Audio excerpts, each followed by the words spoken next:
Hello, welcome to the Week 2 lecture for Jewish Education 522, Supervision in Jewish Education. And I'm your instructor, Dr. Louis Nagel. So today, the session will be looking at interpersonal skills and developmental supervision. Now, what I want you to do is try to wipe your mind clean of what you think supervision is.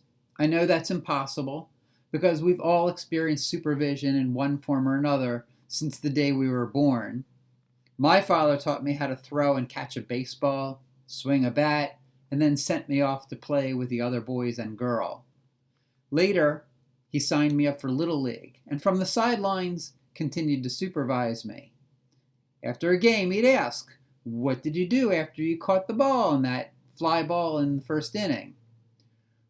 Why did that ball skip between your legs in the third inning? Try to recall, what did you do after you hit that ball into right field? And where did you learn to slide into base head first?" Well, I reflected on the experience, and I then turned around and taught my brother how to catch, hit, and steal second base, sliding head first. We all have our experiences of supervision, as being supervised and being the supervisor.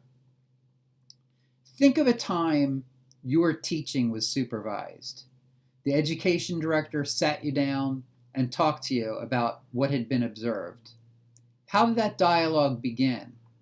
How did it end? What went on in between? How would you describe the interaction between you and the education director?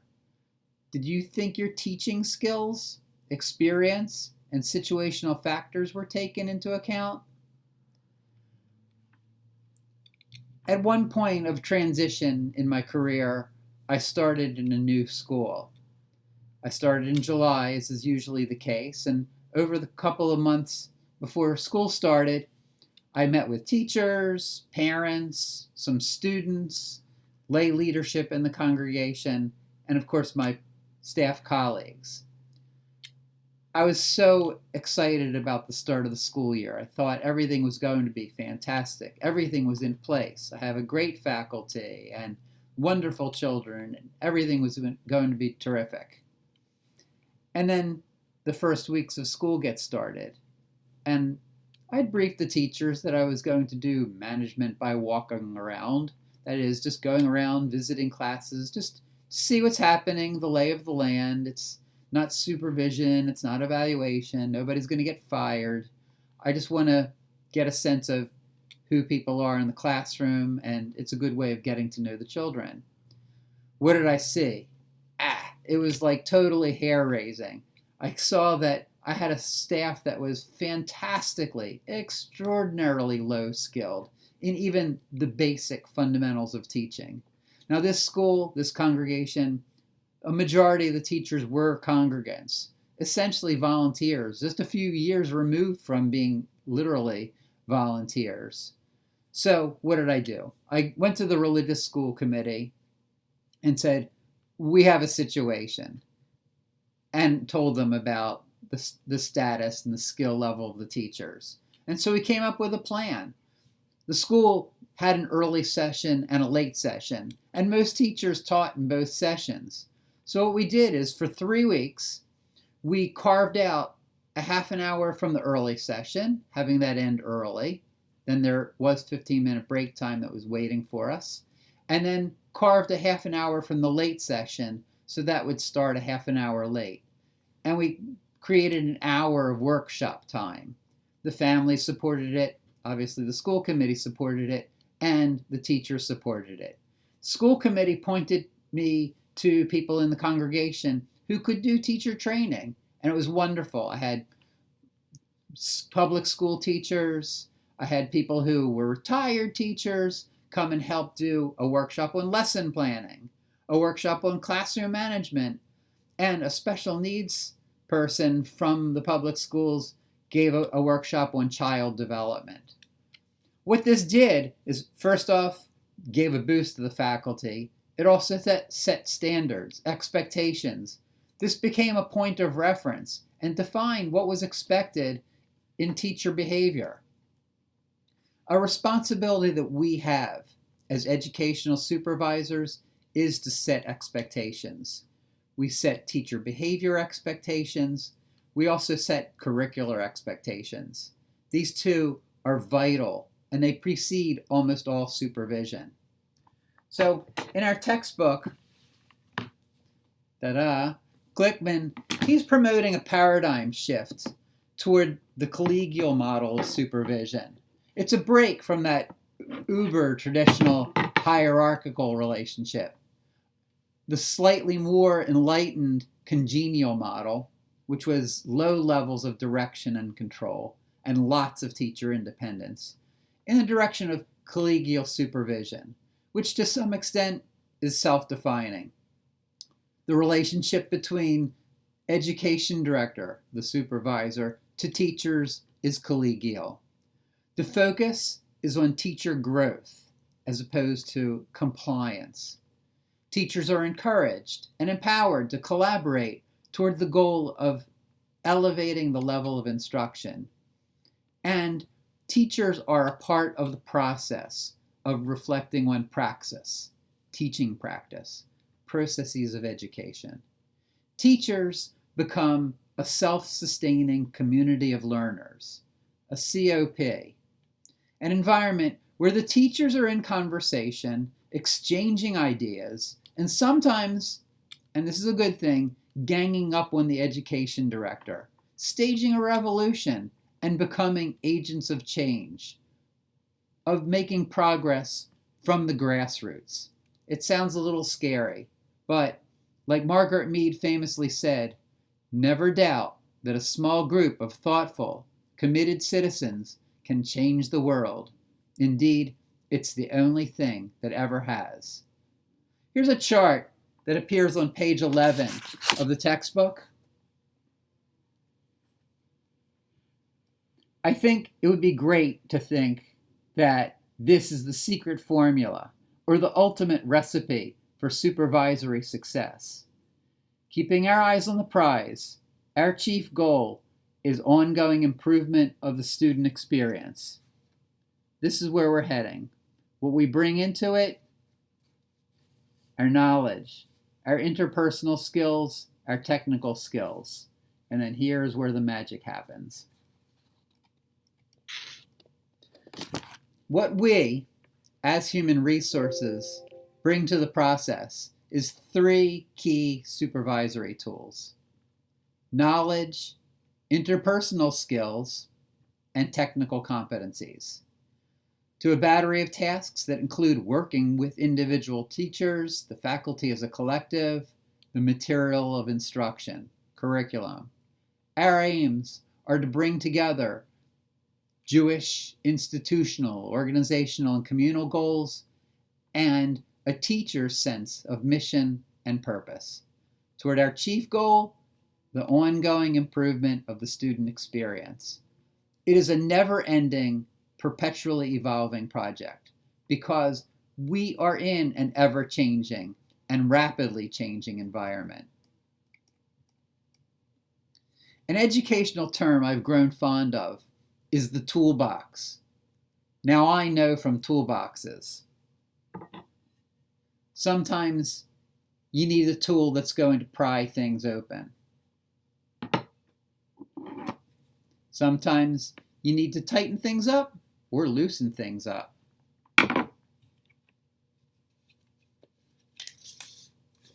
You've got to be able to take a measure of things. Measure twice, cut once. And sometimes you do have to cut things loose. And sometimes we need to reach to a higher power and drill down deep. Well, I first came across the term metaphorically as a teacher's toolbox. In that case, it means a variety of strategies to be an effective teacher. Like, how does a teacher present material? The lesson is going to be on midot, say, Jewish ethical values. The teacher can go old school and deliver a lecture. A step away from that is to assign a reading. Yet another tool in that toolbox is to show a video. The children can create artwork, develop skits, compose poems, do research projects. This is a fairly wide-ranging teacher's toolbox, and it's a good illustration of the need for differentiated supervision, today's topic. So think about it. This toolbox concept also carries over to a teacher's classroom management skills. To me, it was a revelation that you can call class to order by saying, "Let me hear the sound of a shin." Shh. It's also accommodating to special needs learners. Transfers from day school to synagogue school. The student who begins their education late in the game, 3rd grade, 4th grade, sometimes even 5th grade. And each child's unique experiences of Jewish life and living. And they also call on particular skill sets. Think of the teaching staff you work with now, either supervising or as staff colleagues. Consider the range of skills and experience each individual brings to the task. Think, too, about the temperament of those people. Are they open or closed-minded? Progressive or traditional? Mature, immature? Energetic or low-key? The kind of people who make you elevate your aspirations, or the kind of people who make you wish you had your own fortress of solitude. In many ways, each individual calls for a different approach to supervision, but you also figure into that dynamic. What is your temperament? You might be familiar with the Myers-Briggs Type Indicator test. If not, it's worthwhile either to gain insight into yourself or maybe to discover what you are not. In that case, you can be your own test for its scientific validity. It's worth checking out. You can go online, www.myersbriggs.org. It's MYERSBRIGGS.org. And it's the MBTI personality test. It'll be fun. Well, Glickman talks about categories of supervisory behaviors as purposeful and directed toward decisions being made in a teacher conference or meeting. They're in your book, Supervisory Behaviors: listening, clarifying, encouraging, reflecting, presenting, problem-solving, negotiating, directing, standardizing, and reinforcing. You'll get the details on these. An idea is that these are also sort of a progression from listening being maximum teacher responsibility to down low to the thing. It's listening as being maximum teacher responsibility, minimum supervisor responsibility, down to reinforcing, which is a minimum teacher of responsibility on the teacher and maximum responsibility on the supervisor. The progression's also from being more non-directive, which we'll get into at the listening end of the spectrum, and high directive control at the reinforcing end of the spectrum. Another way to look at the connection between approach and outcome of a teacher-supervisor conference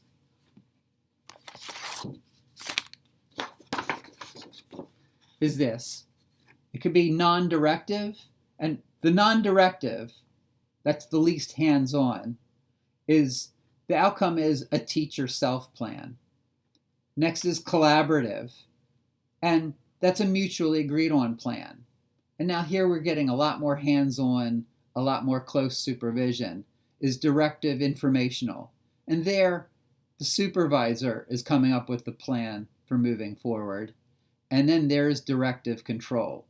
This is very much something you would imagine for somebody who is very new to teaching and is very low skilled.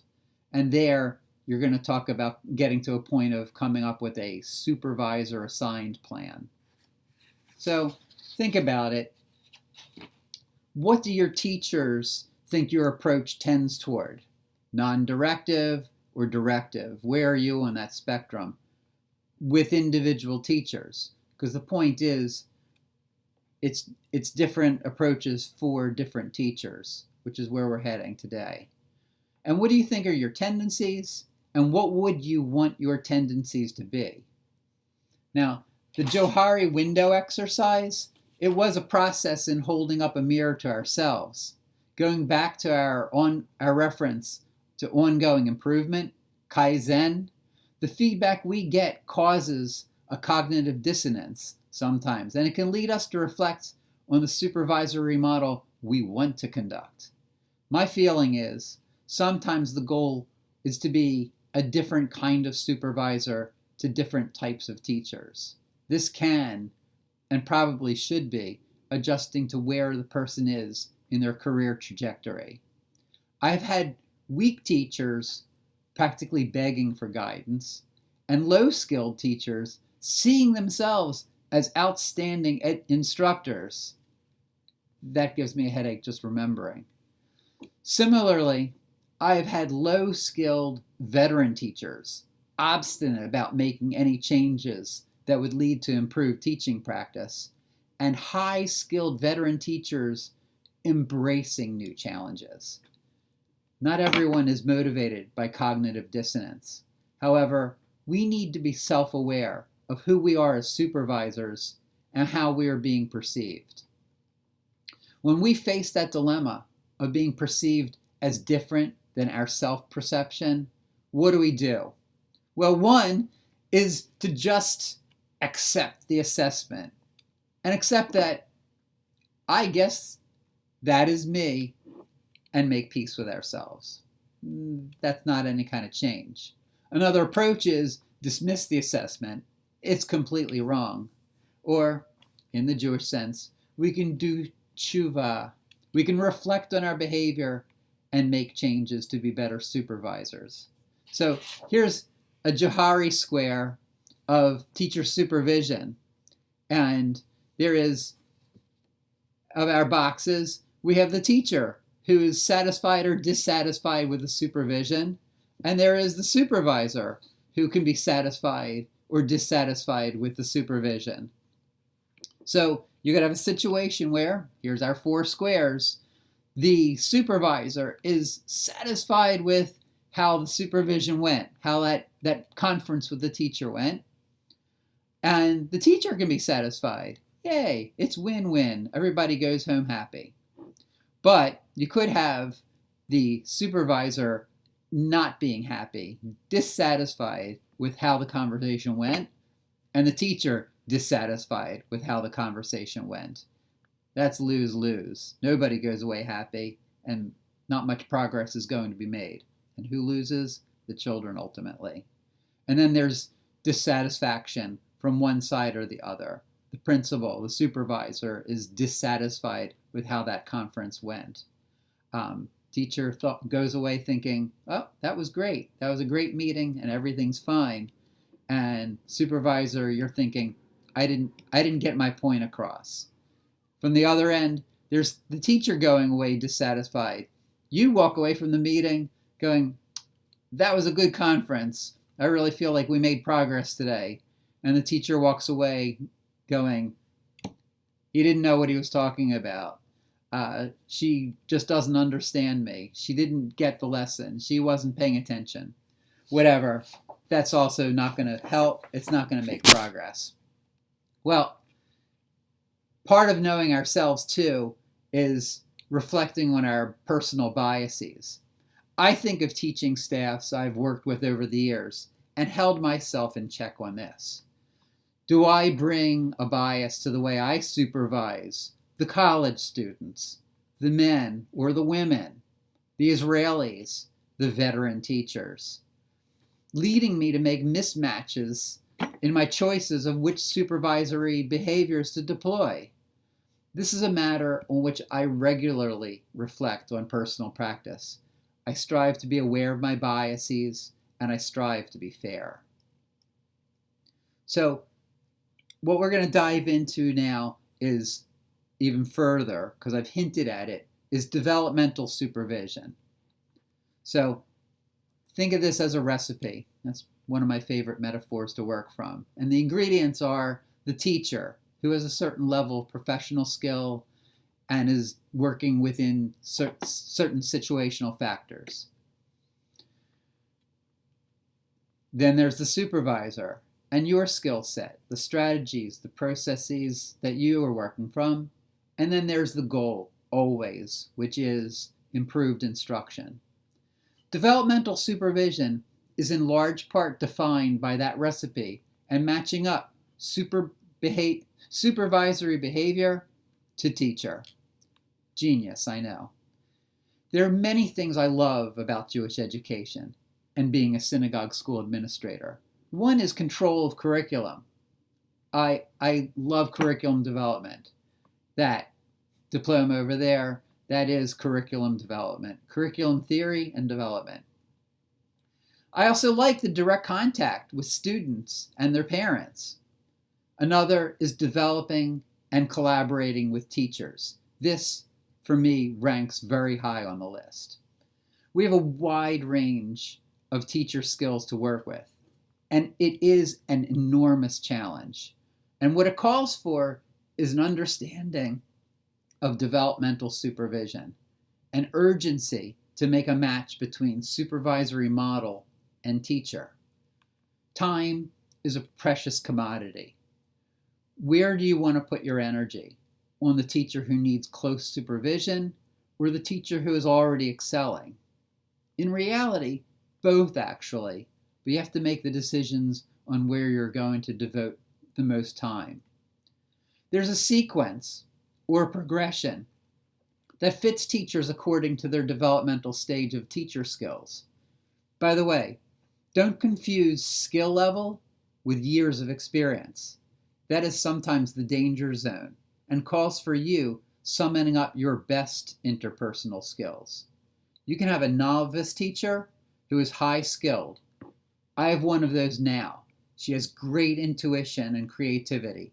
She's fantastic with her madrichot and a charm with the children and parents. I also have a veteran teacher who is very knowledgeable. Her Hebrew is scholarly. She is my go-to for dikduk, Hebrew grammar questions. She hits, even exceeds most academic goals set for her. The children learn enormous amount in this woman's class.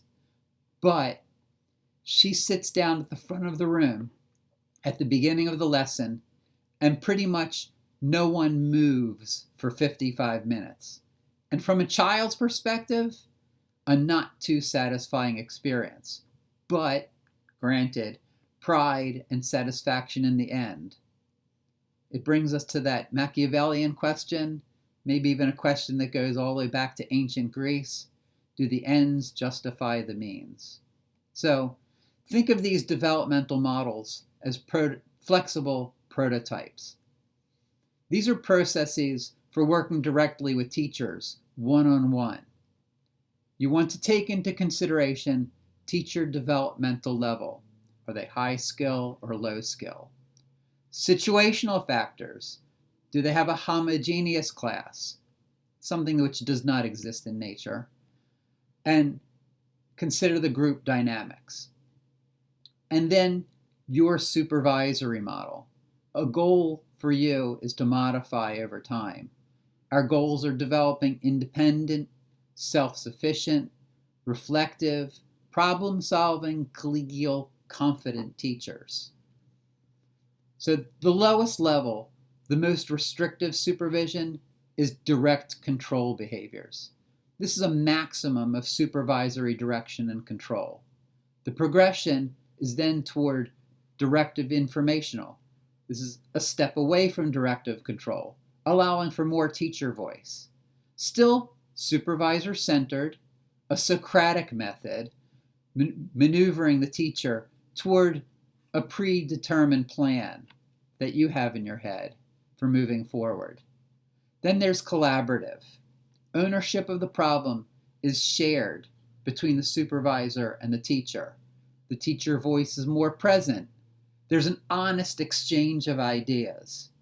And the goal, the aim, is mutual decision-making, arriving at mutual agreement on how to move forward. Then there's non-directive. This I see as Gan Eden. This is Olam Haba. This is Moshiach has arrived. This begins with the assumption that the teacher is skilled, has an overflowing toolbox, many options and resources to solve problems. The supervisory role is largely as a sounding board.